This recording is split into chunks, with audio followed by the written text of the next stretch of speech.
वहाँ के वकीलों से एक सवाल करता हूँ, क्या Madhya Pradesh high court supreme court से ऊपर है? जब सुप्रीम कोर्ट के अंदर बाबा साहब डॉक्टर अंबेडकर की प्रतिमा लग सकती है, तो ये तो हाई कोर्ट है। माननीय कैद साहब अगर बाबा साहब की प्रतिमा लगाने का अगर आदेश दे रहे हैं, तो उन्होंने आदेश इसलिए दिया था क्योंकि बाबा साहब डॉक्टर अंबेडकर ने जो कानून बनाया है, उस कानून को फॉलो करने का काम ये अदालतें करती हैं। और देश के तमाम राज्यों के हाई कोर्टों में बाबा साहब की प्रतिमाएं लगी हुई हैं।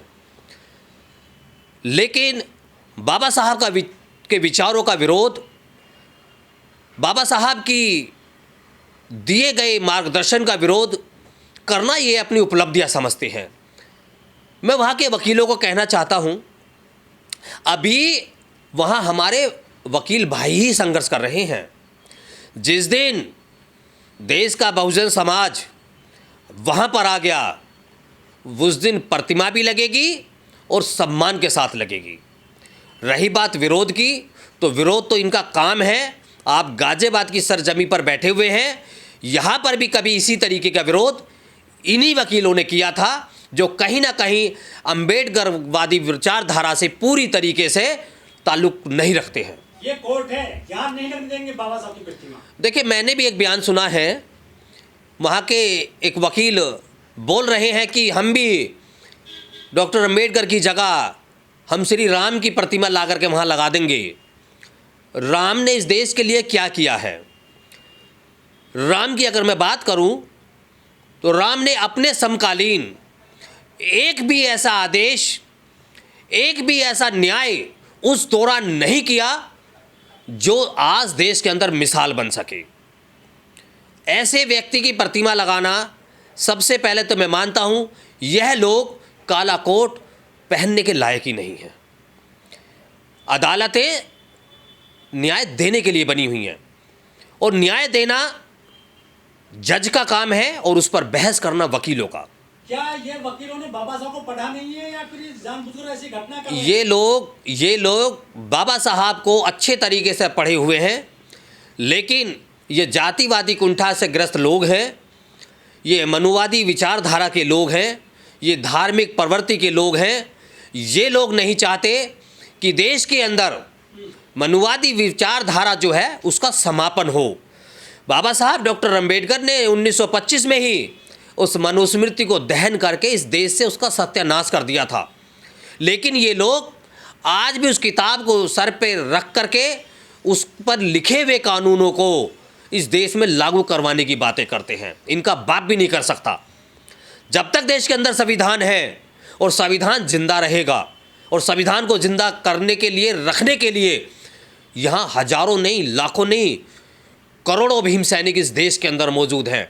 रही बात प्रतिमा की, प्रतिमा भी वहाँ पर लगेगी। सुप्रीम कोर्ट में इस पर विचाराधीन मामला रख दिया गया है, और सुप्रीम कोर्ट के द्वारा आदेश बहुत जल्द वहाँ के न्यायालय को दिए जाएंगे, वहाँ की सरकार को दिए जाएंगे, और वहाँ की सरकार और वहाँ की पुलिस सम्मान के साथ में बाबा साहब की प्रतिमा को वहीं पर ही, उसी स्थान पर ही विराजमान कराएगी, और पूरी भव्यता के साथ में उस प्रतिमा को वहाँ स्थापित किया जाएगा। क्या किसी को समस्या खड़ी करती है? ये बाबा साहब के विचारों से डरने वाले लोग हैं।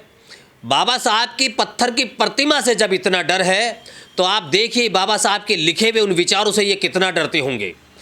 बाबा साहब की प्रतिमा अगर वहाँ पर लगती है, तो लोग उस प्रतिमा को प्रातःकाल वहाँ नमन करेंगे, अंबेडकरवादी विचारधारा का प्रचार प्रसार करेंगे, और इस देश के अंदर जो मनुवादी विचारधारा रही है, धार्मिक विचारधारा रही है, उसका अंत करने का काम करेंगे।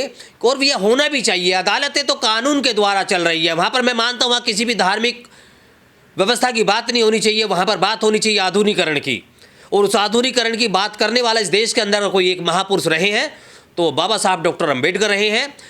उन तक की योग्यता वाला आज तक भी कोई शख्स इस देश की धरती पर भी पैदा नहीं हुए हैं। वो बाबा साहब का विरोध क्यों कर रहे हैं? देखिए, वो बाबा साहब का विरोध इसलिए कर रहे हैं क्योंकि जो बाबा साहब ने जो विरोध इनकी धार्मिक प्रवृत्तियों का किया हुआ है, ये केवल इसलिए बाबा साहब का विरोध करते हैं। बाबा साहब अगर महर जाति में पैदा ना हो करके स्वर्ण जाति में होते, ओबीसी में भी होते, तो ये उनका सम्मान करते। आज तो प्रतिमा वहाँ ज़मीन पर लगाने की बात हो रही है, ये उनकी प्रतिमा को सर पर रख करके ढो रहे होते।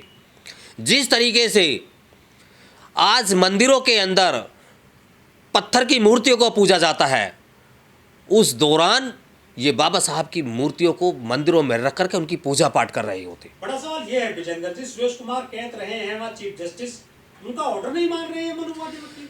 देखिए, सुरेश कुमार कैत का ऑर्डर मानना इनकी जिम्मेदारी बनती है। हालांकि उनका सेवा जो है उनकी समाप्त भी हो गई है।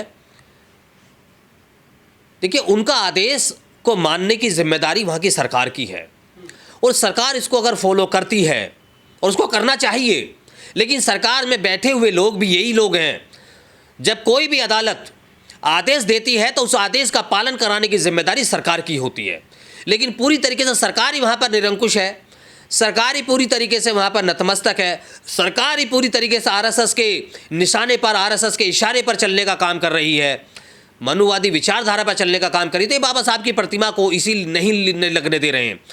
या तो वहाँ पर सत्ता परिवर्तन हो जाए, या फिर सुप्रीम कोर्ट का आदेश वहाँ पहुँचे। बाबा साहब ने एक बात कही थी, मैं आपके चैनल के माध्यम से बड़ी जिम्मेदारी के साथ कहता हूँ। उन्होंने ये कहा था कि आप मेरी प्रतिमाओं को स्थापित करने में समय व्यस्त ना करें, आप मेरे बताए हुए विचारधारा पर चलने का काम करें। मेरी जो किताबें लिखी हुई हैं आप उनको पढ़ें और उन पर चलें। पत्थर की पूजा करना वही बात हो जाती है जैसे मनुवादी लोग आज हजारों मंदिर बना करके उनके अंदर पूजा करते हैं। अन्य जितने भी धार्मिक स्थल हैं, आप किसी मस्जिद में चले जाइए, आपको वहाँ पर किसी पत्थर की प्रतिमा नज़र नहीं आएगी। आप किसी चर्च में चले जाइए, वहाँ भी आपको कुछ नज़र नहीं आएगा, केवल आपको वहाँ क्रॉस नज़र आएगा। आप किसी गुरुद्वारे में चले जाइए तो वहाँ भी उनके केवल 10 गुरु नज़र आएंगे और कोई नज़र नहीं आएगा। लेकिन जैसे ही आप हिंदू परंपराओं के द्वारा निहित मंदिरों में जाएंगे तो आपको लाखों करोड़ों मंदिरों की में पत्थरों की मूर्तियाँ इतनी मिल जाएंगी, आपको नाम गिनते गिनते आपकी पूरी उम्र बीत जाएगी, लेकिन देवी देवता समाप्त नहीं होंगे।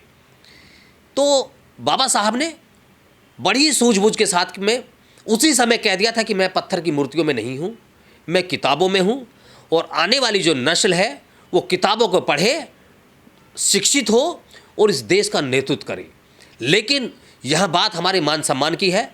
हम लोग चाहते हैं कि बाबा साहब की प्रतिमा सम्मान के साथ वहाँ पर लगे, और ये जितने भी काले कोट वाले वकील विरोध कर रहे हैं, जिस दिन प्रतिमा लगेगी इनके गाल उस दिन गर्म किए जाएंगे, और ये होना बहुत ज़रूरी है। लेकिन विजेंद्र जी सवाल ये उठता है कि सीजाई आपका वो ऐसी समाज से आते हैं, चल नहीं रहा है कुछ आप। देखिए, राष्ट्रपति की आपने बात की है, तो गुलाम की कोई जाति नहीं होती, गुलाम का कोई पद नहीं होता।